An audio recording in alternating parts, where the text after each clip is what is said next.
اور جو شیشہ ہوتا ہے اس میں آئینہ تو ہوتا ہے لیکن چاندی کی طرح وہ کثیف نہیں ہوتا. لیکن یہ دونوں چیزیں اللہ نے جنت کے برتن کے اندر رکھ دی کہ جنت کی جو چاندی ہوگی وہ کثیف نہیں ہوگی بلکہ آئینے کی طرح صاف اور شفاف ہوگی کہ انسان اس کے اندر اپنا چہرہ دیکھ سکے گا. ایسے خوبصورت گلاس ہوں گے وہاں پہ. سمجھ آ گیا؟ اللہ ہم سب کو نصیب فرمائے, جلدی نصیب فرمائے کہ تھوڑا سا لیٹ. اللہ کو جب اس کی مرضی, لیکن خاتمہ اچھا ہو جائے بس یہی دعا کرو. بس وہ تھوڑا ہمارے اوپر اپنی رحمت یہ کود برسا دے ہماری بخشش کے لیے, اور یہی کافی ہے. ٹھیک ہے اللہ کو. تو یہ اللہ نے دونوں چیزیں جمع کی. برتن ہے چاندی کا ہوگا, اور وہ چاندی کس طرح کی ہوگی؟ شیشے کی ہوگی کہ انسان اس کو دیکھ سکے. سبحان اللہ. پھر فرمایا قدروہا تقدیرا, اندازہ کر رکھا ہوگا ان کا اندازہ کرنا. اس کا مطلب کیا اندازہ کر رکھا ہوگا؟ اندازہ کرنا مطلب یہ ہے وہاں پہ فضول خرچی نہیں ہوگی. کیا نہیں ہوگی؟ فضول خرچی, جس طرح دنیا کے اندر لوگ کرتے ہیں. ٹھیک ہے, لالچ کے اندر آ کے کھانا زیادہ ڈال دینا اور پھر تھوڑا سا کھا کے سارا کیا کر دینا, ضائع کر دینا. اللہ نے فرمایا جس جنتی کو جتنی ضرورت ہوگی اتنا مشروب اس کے سامنے پیش کیا جائے گا. ٹھیک ہے, اور پی کر یہ نہیں کہ زائد بچ جائے اور اس کو وہ گرا دینا, یہ نہیں ہوگا. بلکہ جتنی جس جنتی کو ضرورت ہوگی اس حساب سے اس کو مشروب پیش کیا جائے گا. اور اس کا مطلب یہ نہیں ہے کہ یہ پابندی ہے اس کے اوپر, کیونکہ جنت کے اندر کسی قسم کی کوئی پابندی نہیں ہوگی. اس جنتی کی فطرت کے اندر ہی اللہ یہ بات رکھ دیں گے کہ مجھے کتنے پانی کی ضرورت ہے. اس کی فطرت کے اندر اللہ یہ رکھ دیں گے کتنے پانی کی ضرورت ہے, پھر اتنا ہی وہ گلاس کے اندر پانی ڈالے گا اور اس کو پی جائے گا. یہ نہیں کہ ضائع کرے گا, ایک قطرہ بھی جنت کے اندر کسی چیز کا ضائع نہیں کیا جائے گا. اب سمجھ آئے گی؟ پانی تو ویسے ہی دنیا کے اندر اللہ کی بہت بڑی نعمت, اس کو نہیں ضائع کرنا چاہیے. جاگے ہمیں یقین کرو اس کی قدر نہیں. اور مجھے بھی اس کی ایک قدر وہیں پہ ہوئی ہے جا کے, جب یہ پہاڑی علاقوں میں سفر, ایک جگہ ایسا مقام آیا 12 گھنٹے تک ہمیں پانی میسر نہیں ہوا. رستے میں کوئی ایک قطرہ بھی پانی کا نہیں تھا, اور ٹھنڈ اور شدید سردی, اور کہیں جھیل تک میں نہیں, پانی تک بھی نہیں ہے. وہاں پہ پتہ چلا تھا کہ جو عرب کے اندر لوگ صحرائی سفر کرتے تھے اور اپنے ساتھ انہوں نے تھیلے رکھے ہوتے تھے چمڑے کے پانی کے, اور رستے کے اندر جو کنویں آتے تھے وہاں پتہ چلا تھا کہ کتنی بڑی اللہ کی نعمت ہے. ہمارے اندر یہ ذرہ برابر یقین کرو احساس نہیں. اتنی سی گیلن ہوتی تھی 8 لیٹر کی, اور وہ 1500 روپے کی دے رہے تھے وہاں, 1500 روپے کی. اور نیسلے کی بوتل جو تھی وہ 250-300 روپے کی وہ بوتل دے رہے تھے. آپ خود اندازہ کریں ادھر جا کے پانی کی قیمت معلوم ہوئی کہ واقعات اللہ پاک نے پانی جو قرآن میں بار بار بیان کیا ہے, زبردست اللہ پاک کی نعمت ہے کہ کوئی زیرو چیز اس کے بغیر زندہ نہیں رہ سکتی. کوئی زیرو چیز اس کے بغیر زندہ نہیں رہ سکتی. سمجھ آ گئی؟ اس کی قدر کیا تو ویسے جنت کے اندر بھی دیکھو یہ چیز نہیں فرمایا قدروہا تقدیرا, اندازہ مقرر ہوگا. فضول وہاں چیز ضائع نہیں کی جائے گی. ٹھیک ہو گیا؟ گھر میں بچے ہوتے ہیں, بچیاں ہوتی ہیں, ان کو سمجھایا کرو, ان کو پانی کی نعمت بتایا کرو کہ پانی کسی لحاظ سے بھی ضائع نہیں کرنا چاہیے. پینے والا ہو, کپڑے دھونے کے لیے ہو, واش روم کے اندر ہو, استنجا کرنے کے لیے, کسی لحاظ سے ہر کام کے اندر ان کو آداب سکھاؤ کہ اگر پانی پینا ہے تو جتنی ضرورت ہے اتنا پیو, کپڑے دھونے کے لیے جتنا بھی ایسا فضول ٹوٹی نہ کرو, استنجے کے لیے جتنی ضرورت ہے اتنا پانی پیو. اسی طرح کوئی وضو کا جو طریقہ ہے, پہلی بات تو یہ یاد رکھ لیں کہ مسجدوں کے اندر جو وضو خانہ ہوتا ہے یہ وضو خانہ راہ گزر کے لیے ہوتا ہے. وغیرہ جن کے قریب قریب گھر ہے ان کو چاہیے گھر کے اندر سے قضائے حاجت کر کے اور وضو کر کے وہاں سے آئیں. بات سمجھ میں آ گئی ہے کہ نہیں؟ ادب یہی ہے اصل کہ یہ جو وضو خانہ بنایا جاتا ہے یا واش روم ہوتے ہیں یہ راہ گزر کے لیے, جو دور کا کہیں کا ہو بیچارہ راہ گزر رہا ہے, اس کا گھر قریب نہیں ہے, لیکن وہ اب مسجد کا وضو خانہ اور واش روم استعمال کر سکتا ہے. وغیرہ جس کا گھر قریب ہے اس کے لیے ادب کی بات, میں جائز ناجائز کی نہیں کر رہا بات, پھر میں بات کہتا ہوں ادب کی بات, یہی گھر سے سارا تیار شیار ہو کے پھر مسجد کے اندر داخل ہو. اور پھر جس نے مسجد کے اندر اگر بالفرض وضو کرنا بھی ہے تو ٹوٹی اتنی کھولو جتنے کے پانی کی ضرورت ہے. اب یہ نہیں کہ ٹوٹی کھول دی ہے, ٹھیک ہے, بازو چڑھا رہے ہیں اپنے, آستین کو اونچا کر رہے ہیں, ٹھیک ہے, پھر ٹوٹی بھی فل کھولی ہوئی ہے اور وضو کیا جا رہا ہے، خود بھی نہا رہے ہیں اور ساتھ والے دائیں بائیں کو بھی نکال رہے ہیں. یہ بالکل ادب کے خلاف ہے بات کی. شریعت کا مسئلہ ہے، اگر آپ نہر کے کنارے پر بھی بیٹھے ہیں تو یہ نہ سمجھو سامنے نہر ہے، پانی بہت کثیر تعداد میں جتنا مرضی کرو. وضو کے آداب میں سے یہی ہے کہ آپ نہر کے کنارے اتنا ہی پانی استعمال کرو جتنا آپ کو وضو کے لیے ضرورت ہے. بات سمجھ میں آ رہی ہے کہ نہیں؟ جے جائے کہ اتنا صاف شفاف پانی اللہ پاک نے میسر کیا ہوا ہے تو اس کو اس سے کثیر تعداد میں ضائع کرنا یہ بالکل اللہ کی نعمت کی بہت بڑی ناشکری ہے. بات سمجھ میں آ رہی ہے؟ اللہ پاک عمل کی توفیق عطا فرمائے. اور اچھا ایک مسئلہ مجھے ایک اور یاد میرے بڑے دنوں سے ذہن کے اندر ہے. بعض ہمارے ساتھی ہوتے ہیں ترجمے کے اندر جب وہ لیٹ پہنچتے ہیں تو اب ان کی عادت شریفہ کیا ہے، وہ نماز کی نیت یا ادھر باندھ لیتے ہیں یا ادھر باندھ لیتے ہیں، اگر زیادہ نہیں تو ذہن کے اندر باندھ. دیکھو آپ جب مسجد میں آئے آپ نے یہ دیکھنا ہے کہ فرض جماعت جو ہوئی تھی وہ تو گزر چکی، وہ کیا ہو گئی؟ گزر چکی. اب کیا ہے؟ اب نماز پڑھنی ہے، آپ نے مسجد میں پڑھنی ہے. اب اس کا بہتر طریقہ کیا ہے؟ اگر آپ نے درس کے دوران نماز شروع کر دی، اس کے دو نقصان ہیں. کتنے؟ پہلا نقصان اس کا یہ ہے کہ آپ کا درس ختم ہو جائے گا. کیا ہو جائے گا؟ سبق رہ جائے گا. دوسرا نقصان یہ ہے کہ جب آپ نماز پڑھ رہے ہوں گے اس وقت مسجد میں ہر کونے میں اسپیکر کی آواز پہنچ رہی اور شدت سے پہنچ رہی. نماز پڑھ رہے ہوں گے تو یہ بیان کی آواز اس کے نماز میں جائے گی تو نماز نہیں تو مکروہ ہو جاتی ہے نماز سے. اتحیات جو ہے نا تھوڑی سی بندہ بھول جائے تو سجدہ صاحب واجب ہو جاتا ہے. اتحیات تھوڑی سی آگے پیچھے ہو جائے یا بھول جائے انسان، چاہے ویسے ہی بھول جائے، سجدہ صاحب واجب ہو جاتے ہیں. تو جب یہ درس چلتا ہے تو نماز پڑھی جا رہی ہے تو کیا اس کی نماز ہوگی؟ تو اس کا بہتر حل آپ کو یہی میں بتا رہا ہوں کہ نماز اگر گزر گئی ہے جماعت کے ساتھ تو درس شروع نہیں ہوا، اگر آپ کو پتہ ہے کہ میں فرض پڑھ سکتا ہوں فرض پڑھ لوں، ٹھیک ہے، پھر درس کے اندر شریک ہو جاؤ، آپ کا درس بھی مکمل ہو جائے گا، پڑھا جائے گا، اور جب درس مکمل ہو جائے بعد میں اپنی نماز پڑھ. سمجھ آ گئی نا بات؟ تو درس کے اندر درس کے دوران مسجد کے اندر یا صحن کے اندر نماز پڑھنے سے گریز کریں، یہ وگرنہ نماز مکروہ ہو جائے. اسی طرح جمعے والا دن ہے، جب اردو بیان ہو رہا ہو اس وقت بھی کوئی بھی سنتے نہ پڑے، کسی قسم کے نفل نہ پڑے، وہ بھی سنتے مکروہ ہو جائیں گے. کیونکہ ظاہر ہے ادھر بیان ہو رہا ہے، ایک تو اس کی ناقدری ہوگی اور دوسرا اپنی جو نماز پڑھ رہا ہے اس کی کیا ہوگی؟ ناقدری. بہتر طریقہ یہ ہے یا بیان سے پہلے پڑھ لیں، مثلا پونے ایک بیان شروع ہونا ہے آپ اس سے پہلے سنتے پڑھ لیں، نہیں تو بعد میں ٹائم دیا جاتا ہے تو بیان کے بعد تو آپ اس کے اندر وقت کے اندر آپ سنتے پڑھ لیں. بعضوں کو یقین کرو زبردست قسم کی عادت ہے، انہوں نے سنتے پڑھنی ہے اگر جو بیان ہو رہا ہے، یقین کرو پتہ نہیں کیا ان کے ذہن کے اندر ہے کہ جب بیان ہونا اردو کا پڑھنی ہے سنتے جو مرضی کریں. وہ بابا جب ہم بعد میں ٹائم دے رہے ہیں، مستقل سنتوں کا ٹائم دے رہے ہیں، ترتیب اور قسم کی ہے یہاں، تو آپ اس میں پڑھ لو. کیوں اتنی زیادہ اپنا تقویٰ دکھا رہے ہو کہ ادھر بیان ہو رہا ہے اور آپ نماز پڑھ رہے ہو؟ صاف بات ہے کہاں نماز ہو جائے گی آپ کی؟ سورت فاتحہ میں بھولتے رہو گے، سورت میں بھولتے رہو گے، رکوع میں بھولو گے اور انشاءاللہ رکعتوں کے اندر بھی بھول جاؤ گے کہ میں نے کتنی رکعتیں پڑھی. تو یہ چیزیں نہیں کرنی چاہیے انسان کو. اندر کی جو انا ہے نا یہ نہیں رکھنی چاہیے، عاجزی پیدا کرنی چاہیے انسان کو. آگے دیکھیے وَيُسْقَوْنَ فِيهَا كَأْسًا كَانَ مِزَاجُهَا زَنْجَبِيلًا عَيْنًا فِيهَا تُسَمَّىٰ سَلْسَبِيلًا. فرمایا اور پلائے جائیں گے بیچ اس کے پیالے، ہوگی اس کی ملاوٹ سونٹ کی. زنجبیل لکھا ہے جی، کیا معنی لکھا ہے؟ سونٹ لکھا ہے. عینن سونٹ لکھا ہے، سونٹ سونٹ. عینن فیہا تسمى سلسبیلا، چشمہ ہوگا بیچ اس کے نام رکھا گیا سلسبیل. چشمہ ہوگا بیچ اس جنت کے نام رکھا گیا اس کا کیا ہے؟ سلسبیل. ٹھیک ہے جی. اچھا جی، اللہ پاک نے یہاں پہ مزید نعمت ذکر کی. دیکھو زنجبیل پہلے سمجھ، اللہ نے فرمایا کہ وہاں ان کو پیالوں میں جو شراب پلائی جائے گی نا اس میں کس چیز کی ملاوٹ ہوگی؟ زنجبیل کی، سونٹ کی. سونٹ پتہ ہے کیا کہتے ہیں اس کو؟ ہاں، سکھا ہوا ادرک.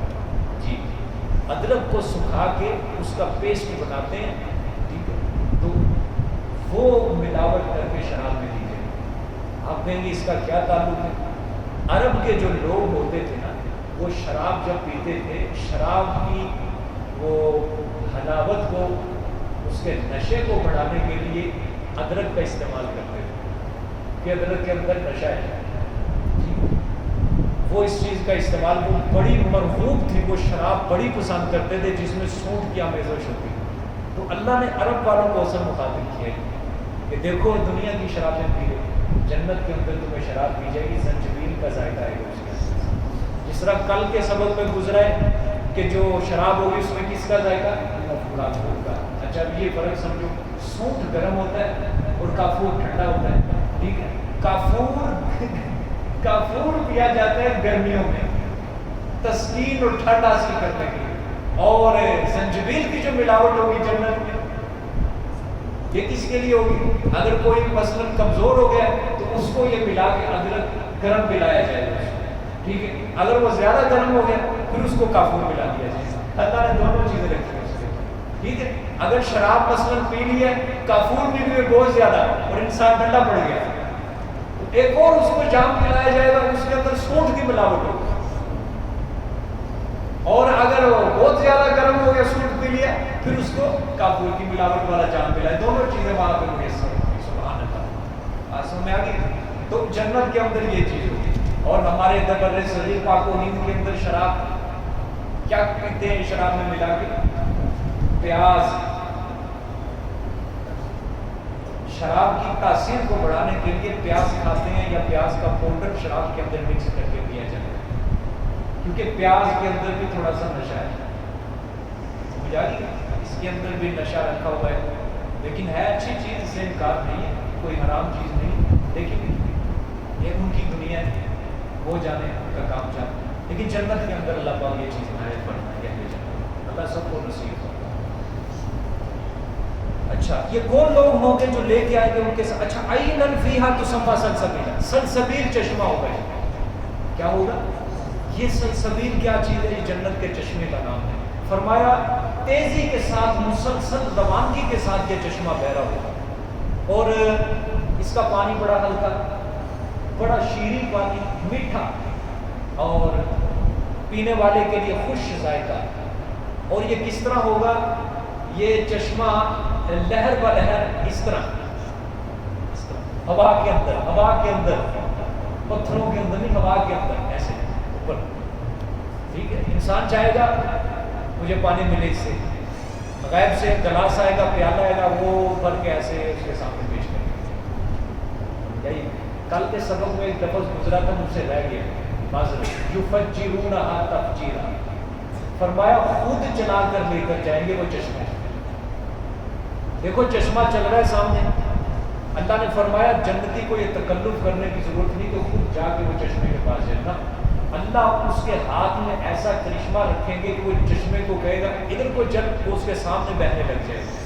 تختوں کے اوپر بیٹھے ہوئے ہیں تو چشمے کو حکم دے گا ادھر میرے سامنے سے گزر، اس کے سامنے سے نہر بن جائے گی، وہ فوراً وہیں سے بہنا شروع ہو جائے گا۔ سمجھ آئیے؟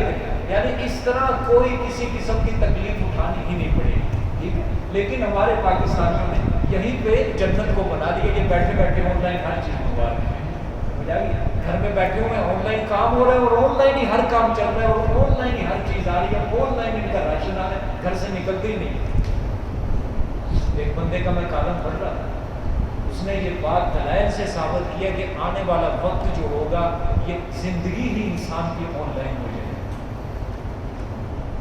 مطلب کیا ہوگا؟ آپ آج بھی کئی گھروں کے اندر اس کا معائنہ کر لیں، مشاہدہ کر لیں، زندگی آن لائن ہو رہی ہے، ماں باپ اپنے بچوں کو وقت نہیں دے رہے، بچے اپنے ماں باپ کو وقت نہیں دے رہے، بہن بھائی اپنا نہیں وقت کسی کو دے رہے، الگ کمرے کے اندر بیٹھے ہوئے ہیں، موبائل ہاتھ میں، انٹرنیٹ ہاتھ میں، ہر چیز کھانے پینے کی کوئی بھی کسی چیز کی ضرورت ہے وہ بس آن لائن منگواتے ہیں، نہ ماں باپ کو پتہ ہے نہ بہن بھائی کو پتہ ہے، اپنے کمرے کے اندر رہ گئے، بس صبح اٹھے اسکول گئے شام کو آئے، ایسے آن لائن زندگی۔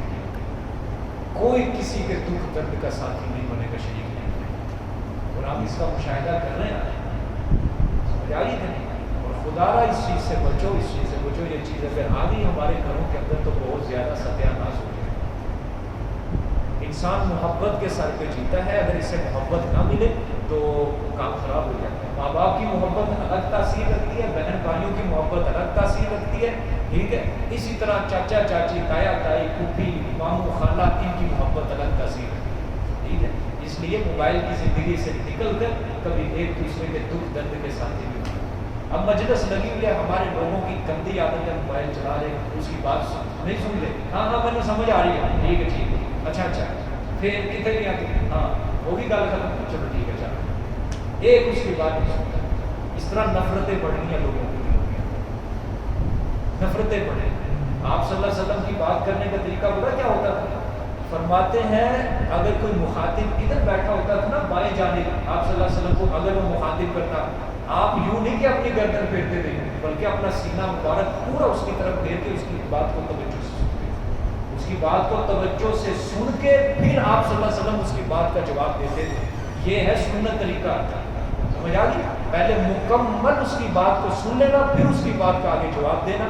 سمجھ آ گئی؟ پھر آپ صلی اللہ علیہ وسلم کا جو کلام ہوتا تھا انتہائی آسان کلام، مشکل الفاظ نہیں ہوتے تھے کہ سننے والے کو سمجھ ہی نہ آئے. ایسا بہترین اور جامع کلام کے سننے والا اس بات کو سن کر اپنے دل میں محبتوں کے پروانے جلا کے جائے گا. ایسی گفتگو کریں سر. اچھا ہمارے لوگوں کے اندر گفتگو کی ایک بڑی بری عادت ہے، آپ نے بھی دیکھی ہوگی. مثلا میں کسی سے بات کر رہا ہوں، اب میری بات مکمل نہیں ہوئی، اگلا کیا کہتے ہیں؟ سوری میں ٹاڈی گل ٹال دی. کہتے ہیں کہ نہیں سر؟ سوری میں ٹاڈی گل ٹوکنا، سوری تھپڑ بھی مار لیتے ہیں اور سوری بھی کر لیتے ہیں. کتنی بری بات ہے. معاف کرنا میں ٹاڈی گل کاٹنا، اپنی بات شروع کر دیتے ہیں. یہ بالکل گفتگو کے آداب کے سراسر خلاف ہے. یہ آپ صلی اللہ علیہ وسلم کی سنت کے بالکل خلاف طریقہ ہے. آپ معافی مانگ رہے ہیں پہلے کہ سوری میں ٹاڈی گل ٹوکنا، اگلا بندہ یاد رکھنا اس کے دل کے اندر آپ کی عقل کا توازن بیٹھ جائے گا، سمجھ جائے گا اس بندے کو کتنی بوتل بات کرنا. آپ کو چاہیے کہ آپ اس کی بات کو مکمل سنیں، سن کے پھر اس کو اس کا جواب دیں. اور اپنے کلام کا انداز یاد رکھو، زیادہ تفصیلی نہ بناؤ کہ اگلا بندہ بولنے لگ جائے، کہ الفاظ کے الفاظ کٹھے کرو. الفاظ اپنے کلام کو جامع مانے بناؤ، مختصر بات کرو تاکہ اگلا بندہ اکتاہٹ کا شکار نہ ہو. مختصر بات. ہمارے والدین محترم کو لے لیں، تفصیلی بات نہیں کرتے. جو لوگ ان کی مجلس اختیار، مختصر بات کرنی، بس دو اس طرح اس میں آر یا بار، بس دو بات ہے، اس سے تیسری بات نہیں. مختصر بات کرو، اپنا کام. اور یہ جو چیز ہے میں ٹاڈی گل ٹوکنا، میں ٹاڈی گل ٹوکنا، یہ واقعی مجھے بھی اس چیز کے اوپر غصہ چڑھتا ہے.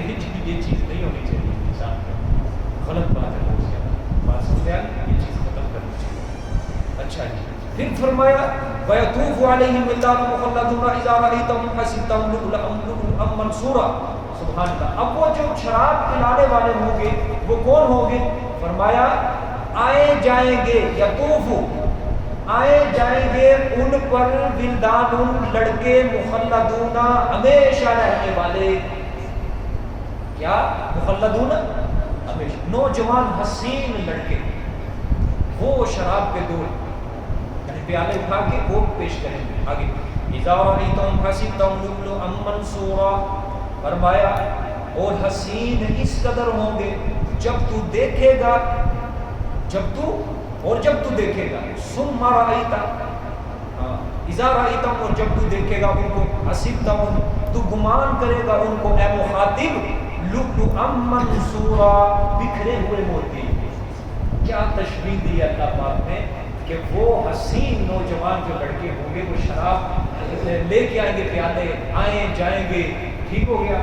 تو وہ ان کا حسن کتنا ہوگا کہ بکھرے ہوئے موتی پڑے گا. ٹھیک ہے. اچھا اس کے اندر تھوڑی سی بات ہے. حسن کے اندر اللہ نے ان کو بکھرے ہوئے موتیوں کے ساتھ تشبیہ دی کہ موتی ہوتا ہے صاف شفاف ہوتا ہے، اس کے اندر سے انسان کو آر پار چیز نظر آ رہی ہوتی ہے، ایسا ان کا حسن ہوگا. اور جو فرمایا بکھرے ہوئے ہوں گے، ٹھیک ہے، یہ اس وجہ سے فرمایا کہ جنت کے اندر خدام کی تعداد ہی بہت زیادہ ہوگی کہ جنتیوں کی خدمت کے اندر لگے ہوئے ہیں. ادھر ٹہل رہا ہے کوئی، ادھر ٹہل رہا ہے کوئی، ادھر فارغ کوئی نہیں بیٹھا ہوا، بس وہ کام بجا لا رہے ہیں. اور وہ جنتی جس کی ملکیت کے اندر وہ خادم ہے، وہ ہر وقت کسی نہ کسی کام کے اندر مصروف ہے. ٹھیک ہو گیا. اور حضرت عبداللہ بن عمر رضی اللہ تعالیٰ کی روایت ہے، فرمایا کہ جنت کے اندر ادنا جنتی کے جو خادم ہوں گے 1000 خادم ہوں گے. کتنے خدام کی تعداد کتنی ہوگی؟ 1000 تعداد ہوگی. اور ایک روایت میں ہے 80,000 تعداد ہوگی جنت میں خادموں کی. ٹھیک ہے. اور یہ لفظ جو ہے نا مخلدون، ہمیشہ رہنے والے، اس کے اوپر بھی غور کرو. فرمایا جو ان کو اللہ حسن و جمال عطا کرے گا، یہ نہیں کہ ان کا حسن ختم ہو جائے گا، یعنی عمر بڑھتے بڑھتے بڑھتے بوڑھے ہو گئے اور بد شکل ہو گئے. پھر ملک صاحب نے کہا چلو پانی تھی ریٹائر ہو گئے ہو، تاری پینشن لگ جائے گی 5000، تھی جاؤ اپنے گھر پہ. فرمایا نہ، یہ کام نہیں ہوگا. حسین و جمیل خوبصورت ہمیشہ اپنے حسن کے اوپر وہ قائم رہیں گے. ٹھیک ہے، کبھی ان کا حسن نہیں بگڑے گا. ٹھیک ہے، آگے دیکھیں. وَإِذَا رَأَيْتَ ثَمَّ رَأَيْتَ نَعِيمًا وَمُلْكًا كَبِيرًا. سبحان اللہ. فرمایا اور جب تو دیکھے گا اے مخاطب وہاں، ثَمَّ رَأَيْتَ نَعِيمًا، پھر تو دیکھے گا نعیمًا، نعمتیں ہی نعمتیں. ٹھیک ہے، کیا دیکھے گا؟ نعمتیں ہی نعمتیں دیکھے گا. وَمُلْكًا كَبِيرًا، اور سلطنت بڑی. جس طرح ایک بادشاہ کی سلطنت ہوتی ہے نا بڑی، اللہ نے فرمایا ہر جنتی اسی طرح دیکھے گا. جہاں بھی نگاہ کرے گا اللہ کی نعمتیں دی ہوئی نظر آئے گی، اور جہاں بھی وہ دیکھے گا اللہ اس کو سلطنت دے گا. ایک سلطنت کوئی بادشاہ ہوگا نا جنت کے اندر، پورا یہی نظام ہوگا. وہاں پہ تختوں کے اوپر بیٹھا ہوگا، پورے عین ہوں گے اس کے نیچے، اس کے علاوہ خدام اس کے نیچے ہوں گے، ماتحت کام کر رہے ہوں گے، ہر چیز اس کے ماتحت ہوں گے کام کر رہی ہوگی. تو ایک بادشاہانہ نظام ہوگا نا وہاں. تو فرمایا تو جب تو دیکھے گا نا وہاں نعمتیں ہی نعمتیں ہوں گی. وَمُلْكًا كَبِيرًا، اور بڑی سلطنت ہوگی وہاں پہ. بات سمجھ آ گئی ہے کہ نہیں؟ حدیث شریف میں آتا ہے سب سے آخر کے اندر جو بندہ جنت میں جائے گا نا، اللہ اس کو جہنم سے نکال کر جنت میں داخل کریں گے. پتہ ہے اس کو کتنی زمین دیں گے اللہ؟ اللہ فرمائے گے جا دنیا کی زمین جتنی تھی نا اس کی 10 مثل میں زیادہ تجھے جنت میں دیتا ہوں. نہیں سمجھ آئی؟ پیچھے والوں کو نہیں ہے سمجھ. دنیا کے اندر جو زمین تھی، ٹوٹل زمین جا اس کی بقدر 10 زمینیں، 10 گنا زیادہ زمینیں جنت کے اندر میں تجھے دیتا ہوں. اتنی بڑی آخر میں جو جنت کے اندر جائے گا اس کو مل رہی ہے. اور لیکن جو پہلے پہل پہنچ جائیں گے ان کو پتہ نہیں کتنی ملے گی. اعلیٰ درجے کے درجے جن کے درجات ہی اعلیٰ ہو، انبیاء، صلحاء، شہداء، صدیقین، وہ تو مقام ہی اونچا ہے نا بہت زیادہ ان کا. باقی ہم جیسے جنہوں نے لڑک کے اللہ جنت میں بھیج ہی دے گا انشاءاللہ اللہ سے کسی نہ کسی طریقے سے. کوئی نہ کوئی اللہ پاک کو نیکی پسند آ جائے گی انشاءاللہ اللہ سے. ٹھیک. اچھا، ایک اور حدیث ہے حضرت عبداللہ بن عمر کی روایت ہے. فرمایا ادنا جنتی کی ملکیت جنت میں 2000 سال کی مسافت ہوگی. کتنی؟ اگر آپ سبحان اللہ نہیں کہیں میں اسی طرح آیتیں پڑھتا جاؤں. 2000 سال کی مسافت جتنی بنتی ہے اتنی ایک ادنا جنتی کی ملکیت ہوگی. اور جتنی اعلیٰ کوئی اعلیٰ درجے کا اگر متقی ہوگا تو اس کی تو 2000 کیا پتہ نہیں کتنے لاکھ کی مسافت کے اوپر اس کو جنت ملے گی. یہ تو ادنا جنتی کی بات اللہ پاک فرما رہے ہیں، بیان کر رہے ہیں. سمجھ آ گیا نہیں؟ اور پھر اسی روایت کا حصہ فرمایا 2000 سال کی مسافت پر جو اس کی سلطنت پھیلی ہوئی ہوگی. اس کا مطلب یہ نہیں ہے کہ ہر چیز اس کی نظروں سے پوشیدہ ہوگی، مطلب جو چیز اس کو یہاں تک نظر آ رہی ہے بس وہی نہ. فرمایا 2000 سال کی مسافت پہ اس کی جتنی بھی سلطنت ہوگی، اس کی سلطنت میں جتنی بھی چیزیں ہوں گی، قریب ہو، بعید ہو، دور ہو، نزدیک، ہر چیز کو وہ بآسانی دیکھ سکے. ایسی بادشاہت اللہ پاک وہاں عطا کرے. اور یہاں تو بادشاہ اسلامت تخت کے اوپر اپنے دیوان کے اندر بیٹھے ہیں اور وزیروں کو بس کہہ رہے ہیں فلانے وزیر کی ڈیوٹی لگائی ہے، فلانے وزیر کی ڈیوٹی لگائی ہوئی ہے. بس اس کے وزیر آگے کام کر رہے ہیں، مشیر کام کر رہے ہیں، فوج کام کر رہی ہے، لیکن بادشاہ دیوان کے اندر بیٹھا ہوا ہے. اور پھر بادشاہ کے اوپر بھی پابندیاں ہوتی ہیں. بادشاہ اسلامت باہر نہ نکلے، آپ کی جان کو بڑا خطرہ ہے. بادشاہ اسلامت فلانا خطرہ ہے، فلانے ملک کی فوج چڑھ دوڑی ہے ہمارے ملک کے اوپر. مختلف قسم کی پابندیاں. بادشاہ بیچارہ اپنا محل نہیں اچھی طرح دیکھ سکتا کہ محل کے اندر بھی جاسوس ہو گئے دشمن کے. ٹھیک ہے، لیکن وہاں پہ دور اور نزدیک جتنی بھی سلطنت ہوگی ہر چیز کو بآسانی اپنی آنکھوں سے دیکھ سکتے. اتنی تیز اللہ پاک نظر کرتے ہیں اللہ کو. عالیہم ثیاب سندس خضر و استبرق. اب لباس کا تذکرہ ہے جی. کس چیز کا؟ لباس کا عالیہم ثیاب سندس خضر و استبرق وحلوا وساور من فضة وسقاهم ربهم شرابا طهورا. اوپر کی پوشاک ان کی کپڑے ہوں گے باریک ریشم کے. عالیہم اوپر کے کپڑے ہوں گے سندس باریک ریشم کے خضر سبز رنگ کے. رنگ کون سا ہوگا؟ سبز. کپڑے کس چیز کے ہوں گے؟ ریشم کے. ٹھیک ہے. واستبرق اور موٹا ریشم. استبرق کا معنی کیا لکھا ہے آپ نے؟